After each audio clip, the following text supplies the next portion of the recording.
Right now, we want to turn back to that breaking news involving the ComEd trial. All four defendants, we are told, in this trial have been convicted on all counts. Prosecutors accuse them of crossing the line of legitimate lobbying due to their relationship with the former Illinois House Speaker, Mike Madigan.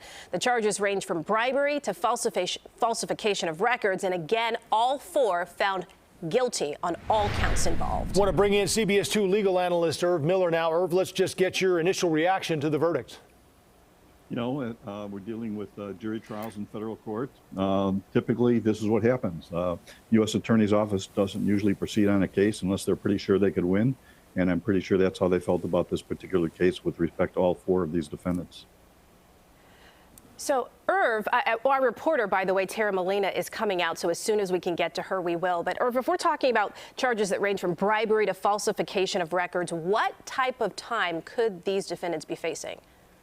Well, what the statute says the maximum is and what they're going to get are usually two different things in federal court. There's a 15-year maximum on the bribery conspiracy charge, but there's what we call federal sentencing guidelines, which give a judge some idea of what similar defendants get across the country for the particular charge, and it's usually way less than the statutory maximum. So I suspect there's going to be prison time involved, but it's not going to be anywhere near the maximum sentence because you're dealing with four individuals who have no criminal background. And you have a very fair judge here, and he's a very, very good idea of what an appropriate sentence is for the appropriate crime and the appropriate defendant, which is what he's supposed to consider. Yeah. Irv, we're going to ask you to stand by there because our reporter, Tara Molina, has now come out of the courtroom, and we want to check in with her right now. Tara, can you give us a better idea of what happened when those verdicts were read? Joe and Erica, we just heard guilty on all accounts, on all 9 counts for all defendants. There are a couple of counts that only pertain to 2 of the defendants, Ann Pramaggiore, former CEO of ComEd, and Mike McLean, who was a lead lobbyist for ComEd. This follows more than 6 weeks of trial, hundreds of emails, secret video recordings, wiretapped phone calls. That's what led up to this jury making this decision. Again, guilty on all counts. We didn't really see much of a reaction from the defendants. I was in what's called an overflow room, so I could see what was going on camera. But I will say I do think that there was a little bit of a surprise here to see this unanimous across the board.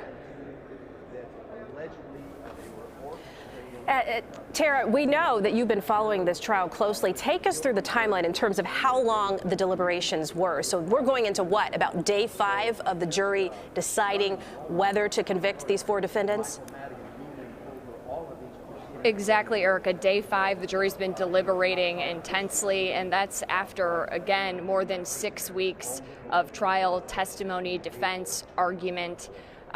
They had quite a bit to go over in reaching this verdict, and we've heard every single day questions from the jury. None of those questions really telling in where they were going with this verdict. So again, guilty across the board for all 4 defendants. And for those who are just now tuning into this, the crux of this trial was determining if these 4 defendants crossed the line from legal lobbying into illegal bribery. And clearly this jury's spoken. They don't feel that this was above board when it came to these 4 defendants and their relationship with former House Speaker Mike Madigan. Tara, we're going to ask you to stand by as well, too, because we're starting to get new information, and we want to check back with you as we do get more. But we want to go back to Irv for just a minute. Irv, I don't imagine anyone was watching this trial as closely as Mike Madigan was. How does this verdict impact what he's now facing? I'm sure he's well aware of what this verdict was. I'm sure he was paying close attention to the evidence that came in every day. And I suspect that he's going to, if he doesn't have a heart-to-heart with his lawyer tonight, I think he'll have that conversation with his lawyer tomorrow and trying to decide what their strategy is as far as going ahead with his case. And also, it'll be interesting to see if anything happens with respect to any other witnesses that now come forward that are willing to testify against Michael Madigan that may not have been willing to do that before. And I'm specifically speaking about some of the defendants in this particular case that were found guilty today. Okay. So if we talk about the charges, Irv, how they compare between Mike Madigan and what these defendants face. So we mentioned the bribery, the falsification of records. Just to remind people, what is Madigan facing, and could it be as lengthy a sentence as what these defendants are? You know, absolutely, because, you know, he's got not only a case dealing with Commonwealth Edison, but also with dealing with other particular issues that he's charged with in his particular case. He's also charged with other defendants in that particular case. You know, obviously, he's the target of this entire investigation.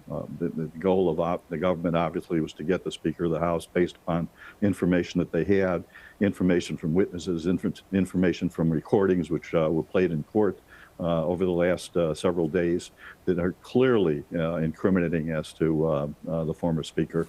And, you know, some tough decisions have to be made when you're a defendant in that particular situation, when you know ahead of time what evidence there is that's going to come in against you.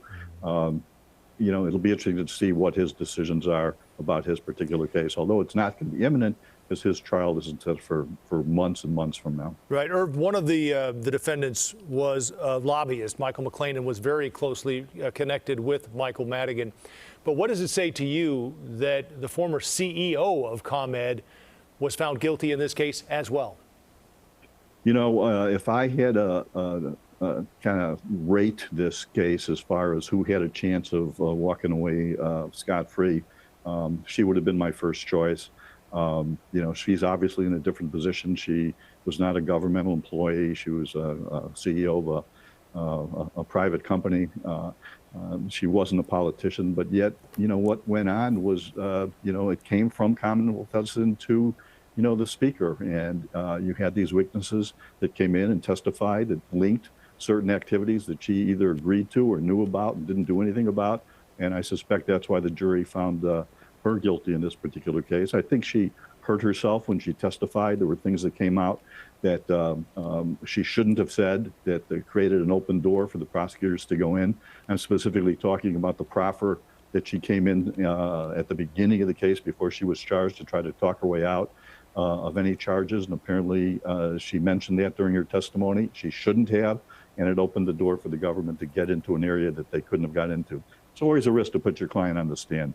And that's why I was always reluctant to do that back in my days of trying cases like this. So, Irv, stay with us here. I just want to take our viewers through the four involved here and what they're being found guilty of. We have a graphic to show you. Michael McLean, as we were mentioning before. We also have this former CEO, Ann Primajori. There's also a retired ComEd vice president, John Hooker, and a former ComEd consultant, Jay Doherty. So these are the four involved right now that have been convicted today. So, Irv, Tara was talking about how 6 weeks. 6 weeks is how long this has taken. 5 days to deliberate. Given your experience on both the prosecutorial side and the defense, does that fit with the timeline that you would think for a case this extensive with 4 defendants being tried simultaneously? Rule number one in these cases is never try to predict what a jury is going to do, either time-wise or what the verdict is going to be. And I think that's particularly true. And when you have a case like this that lasts, you know, so long, and there's so many exhibits, particularly when the exhibits are listening to telephone calls, watching videos, those take up a lot of time. And I have to tell you, you know, it's not unusual for jurors to deliberate. If you recall, Blagojevich and Ryan, their juries deliberated for 10, 11 days before they reached a verdict. So it's not something that's unusual. I think this was a fair amount of time based upon all the evidence. And I have to tell you, the questions that Tara spoke of, the questions that these jury asked for over the last few days are really intelligent questions. It really showed the dissecting not only the evidence in the case, but they found an inconsistency between the indictment and the instructions that they called to the court's attention. This jury did a great job taking what their job is, evaluating things, not making a rush decision, and came up with a verdict that I think will stand on appeal. It is interesting, Irv, because those jury instructions are always so critical, and the jurors have to really refer to them and use them as they deliberate and try to come to a verdict. Let's bring Tara back in, if we can, on that note, Irv.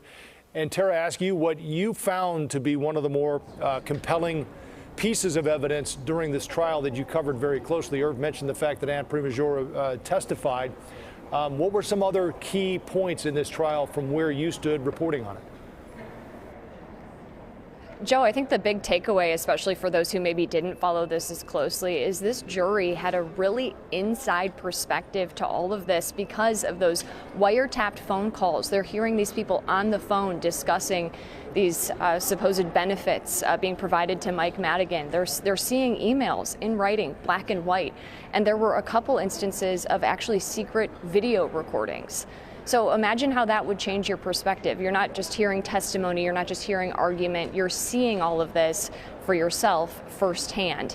And if I may, I'd like to go over with you guys kind of what was behind some of that illegal influence that was alleged here in this case, and now with all these guilty counts.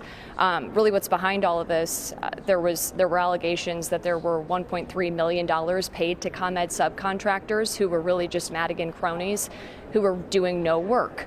There was also a law firm hired on behalf of Mike Madigan, paid $1.8 million. So there was also the money aspect to this, and the jury's seeing all of this, hearing all of this, weighing into this decision here today. Yeah, thank you, Tara, for staying on top of this. Irv, you as well. And as we get any more information, I'm sure you will let us know, whether it be the prosecutors or the defense attorneys being willing to speak. We'll stay on top of that. Thank you.